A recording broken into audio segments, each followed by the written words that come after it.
म्हणजे काय कारवाई आहे? खडेगोलवली कल्याण सर्वे नंबर 49 हा गुरुचरणचा सर्वे नंबर आहे.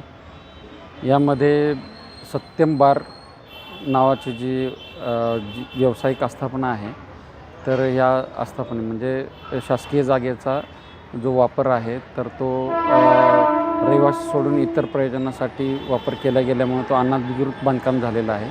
या अनधिकृत बांधकामावरती कारवाईची आज जी दिनांक होती, तर ती कारवाई आज आपण केलेली आहे. सर, या दरम्यान अडथळा देखील निर्माण करण्याचा प्रयत्न झाला, एक व्हिडिओ व्हायरल झाला. हां, या सत्यम बार जे आता बदललेलं नाव जय गणेश बार आहे, तर यामध्ये जे लोक शेजारचे कर्मचारी वगैरे आहेत, तर यांचं असं मत होतं की आमचा जो व्यवसाय आहे किंवा आमचा जो हे जे आहे नोकरी आहे, तर ही या कारवाईमुळे धोक्यात येईल.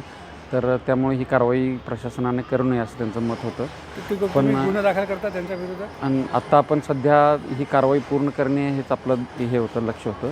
ह्या कारवाईमध्ये जे आता जे जागा मालक आहेत वगैरे या संदर्भात जो पुढील जी नियमोचित कारवाई आहे ही केली जाईल. अडथळा निर्माण करणार विरोधात. हो. सर, हा वार म्हणजे गेल्या काही वर्षापासून तीनदा बार, एकदा कारवाई झाली परत तयार झाला, दुसरीदा कारवाई झाली परत तयार झाला, असं काय होतं सर?